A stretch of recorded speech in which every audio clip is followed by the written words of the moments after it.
14에서 27번 지문 해설하겠습니다. 이 지문은 이제 28 예비 수능에서 처음 나오는 유형인데요. 지금 보시면 가 그리고 나 다가 지금 각각 이렇게 있고요. 보시면 이제 가와 나를 자료를 활용해서 다로 구체화하는 과정들을 다루고 있습니다. 그래서 가와 나를 읽을 때는 독서가 일단 기본적으로 깔려 있어야 되고요. 독서가 어떤 독서 전략을 장문 전략이 이제 다에 쓰였는지 이렇게 구분해서 읽으셔야 되는데, 일단 가부터 활용해 보겠습니다.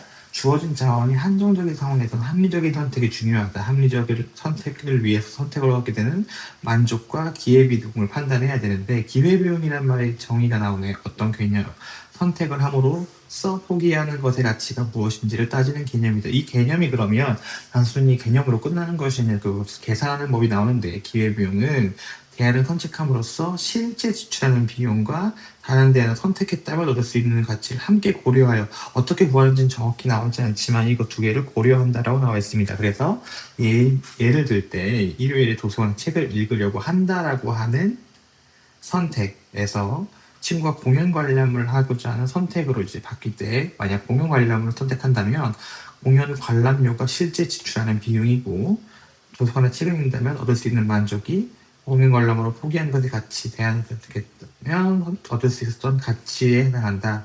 기회비용을 구할 때 공연 관람료처럼 대안을 선택함으로써 실제 지출하는 비용을 고려하지 못하는 경우가 있지만, 이것은 만족을 포기하는 것이기 때문에 포함되어야 한다라고, 포함되어야 되는 이유가 나타나 있습니다.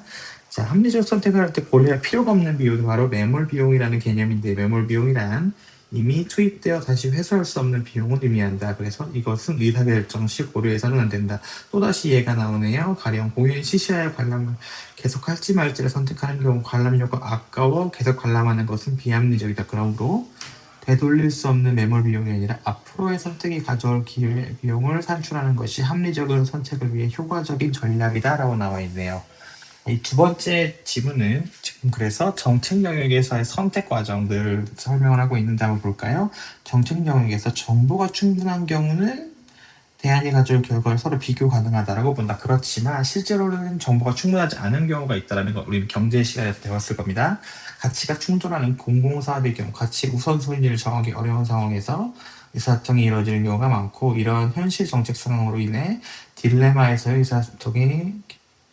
의사결정이 주목받고 있다. 딜레마란 두 개의 배타적 대안, 서로 A를 선택하면 B를 선택할 수 없고 B를 선택하면 A를 선택할 수 없는 대안이 존재하고, 두 대안의 결과가 상충적이면 서로 상충되며 대안을 지지하는 행위자들이 서로 대립하고 있지만 반드시 시간 내에 결정을 내려야 하는 문제 상황으로 정의할 수 있다.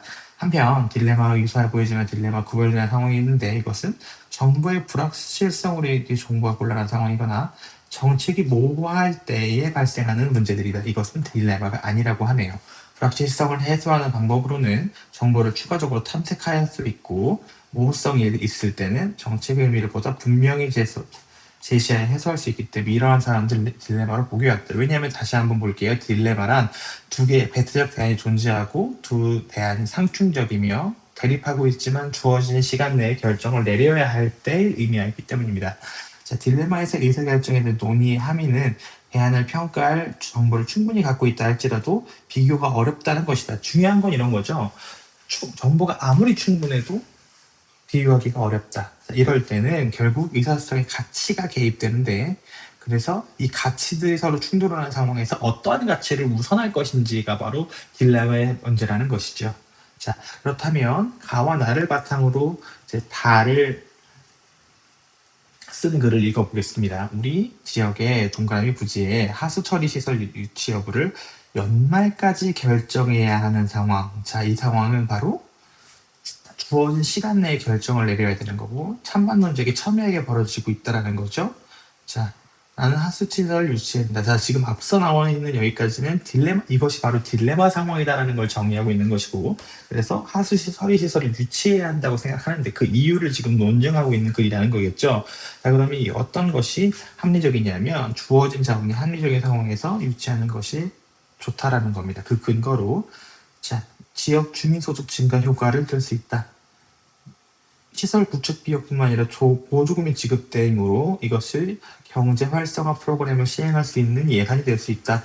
자, 근거가 나오네요. 기관 연구 보고서에 따르면 지방자치단체 경제 활성화 프로그램이 소득 증가에 유의미한 영향을 미쳤다. 또한 정서적 만족도도 있는데 GI 구축 하수도 시설에는 공원이 들어설 예정이다. 그래서 또 전문가의 의견을 들어서 정서적 만족도가 높았다는 걸 이야기하고 있습니다. 물론이라고 하면서 지금 반론을 들고 그 반론에 재반박하는 형식으로 지금 구성이 되어 있네요.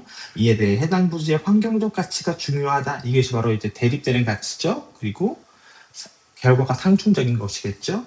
하수 처리 시설 유치를 반대할 수도 있다. 하지만 현재 산출한 기회 비용은 해당 부지의 환경적 가치와 부지의 다른 가치도 모두 포함하는 것이다. 그러므로 가장 합리적인 선택이라는 것을 강조하고 있네요.